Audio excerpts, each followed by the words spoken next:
Welcome to my bridal makeup trial. I'm usually someone who is 5 minutes on my face out the door, but today it's no messing. I'm going all out, now take my time, using lots of our trusted products, plus some new ones that I've cooked up for this special occasion, and let's create my wedding makeup look together.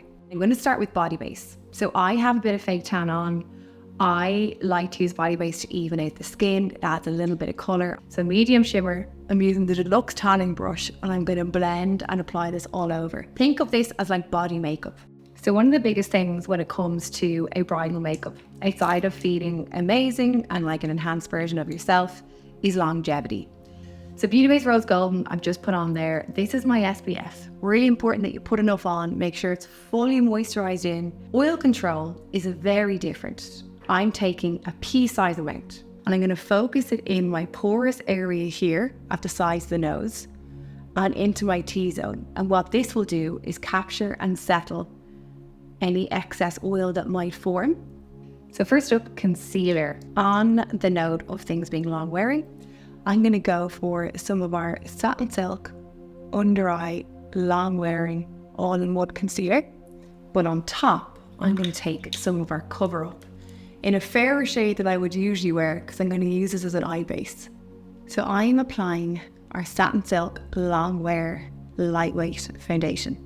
Aimee, do you think that everybody should be wearing high coverage, long wearing foundation on their wedding day?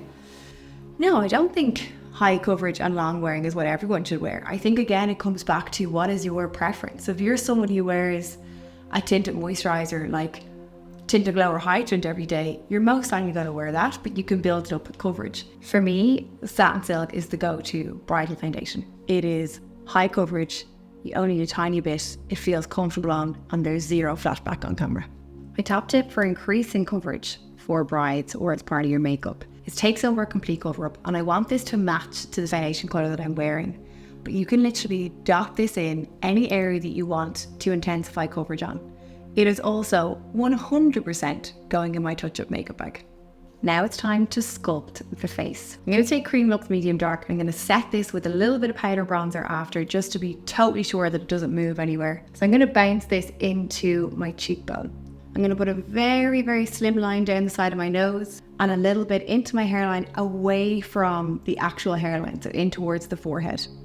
So to continue on the cheeks, we are going to use a brand new edition called Love Story The Wedding Palette that I literally put together and created as my ideal bridal makeup / touch-up on the go palette. I am obsessed. So excited at the final year, and we're going to go straight into glow. I'm going to tap this onto the high points of the face, very lightly over that cream bronze. I'm taking some of the powder bronzer from the palette and I'm just sketching ever so delicately on top to set it and add an extra little bit of definition so that it stays put. Blush for me is a non-negotiable. It literally awakens the skin. When you think about you're going to be on camera all day as a bride, the last thing you want is your face to look flat. So having a little bit of blush in there, whether you go super peach like I do, pink, mauvey tone, it's up to you, but having a little bit of an injection of colour is so important. So this is your classic peachy pink. So it's a little bit softer than Peach Pop, which is more like a coral peach. So the two together just work so nicely. So now we're moving into eyes. Very exciting. So first things first, I'm taking a very light layer of Velvet Veil to set my eyelids. Going back into the Love Story palette, and I'm going to start with this matte medium tone. So this is a warm medium tone, which is going to be great to bring out the blue in the eyes, but also not too dark where it's going to overwhelm and create a super smoky eye. Next, I'm taking a little bit of shimmer. Again, it's got that golden undertone to it. I always concentrate shimmers into the inner corner of the eye because you want to keep out here for more mattes and definition, and that's what's really going to add structure. So now for definition. I want this look to be timeless, and I also want it to be able to take me from day to night. So I'm going to start with the neutral tone of our eyeliner duo in my waterline. And then I'm going to take the brown. So I mentioned timeless a second ago. I don't want to do anything too severe or too dark on my eyes because I don't usually wear that heavy. But at the same time, I want definition, both to make my eyes pop and also for pictures. So I'm going to sketch some of this brown into the lash line. keeping it nice and tight. And at that last lash, I'm going to angle out and up. But the liner doesn't stop there. So again, coming back to our point on longevity, I'm taking the matte brown shadow that's the deepest, and I'm going to layer on top of that. This is going to make sure that it's a little bit more defined, deeper in colour, but also that it stays put and doesn't move if your lids do get a bit oily. And now for the under eye. So I want to keep my under eye definition tight, but we still need it. So I'm going to bring this in along that lash line. So I'm using my angle brush so it's super tight. And then I'm going to blend out with 2 of these matte tones, because the last thing you want is anything to look too strong. And we also don't want it to go too low. So I'm going to go for light lift. This is my absolute favourite lash. I always knew it would be my wedding lash when we made these a few years ago, because I love something just at the corners of the eye.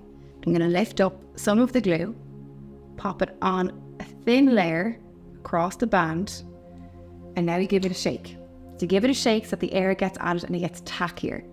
And I want to place this right down into my lash line and give the corners a little nudge. I need to move that across a bit to be sure that they're stuck. And now for the main event, my mascara in Ultra Black. I'm going to coat the inner lashes that don't have any of the falsies on it, and then add a little bit of a layer to them, but I'm actually going to press the light lift strip down after to be sure that nothing is too high up. The angle of this brush is amazing because it gets right into that inner corner. So I've done my bottom lashes, and what I always do, which is no different from my wedding makeup, is take my ring finger and just coat the ends of these. Just want to capture any really wet excess that might fall and cause panda eyes over the day. So I've just finished applying my lipstick. I'm going to go into more detail on this a little bit later, but this is Love Story, our brand new lip duo that I created specifically for my bridal makeup look. And you can see the whole colour theories coming together really, really nicely. And now for our finishing touches. This is where you perfect and selectively set, as I always call it. The makeup is allowed to sit and settle so I can see areas that are maybe going to be a little bit shiny, maybe areas I want to add to or take away, etc, etc. One of my top tips to perfect your makeup look at the very end is to add a little dot of concealer and just add that into this inner area, leaving the under eye free, and it totally lifts and brightens. Next, I'm going to add a tiny bit more blush, just a surface layer on top of what already is there.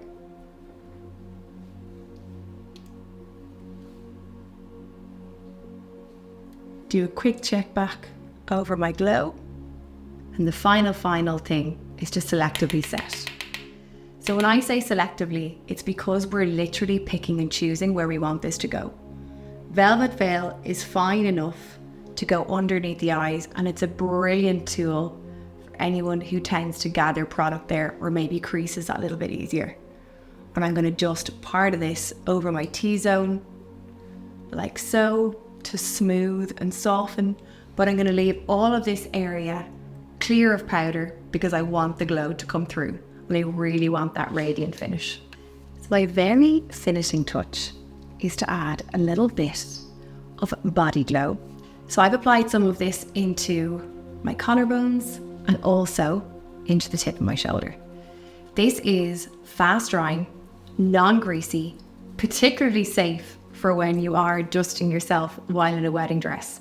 And it gives the loveliest subtle sheen where you're not like loads of glitter glowing. It's just the most gorgeous. The sun has just hit me in the right places. And now I have this fabulous lift. So that's it. That is my bridal makeup trial. I cannot believe that I'm going to be wearing this getting married, that I'm actually getting married. It's so exciting. But I think the main thing from this is I still feel like myself. I feel good. I've taken time with it. I've layered things nicely. I love the colour combination. And yeah, I feel sculpted.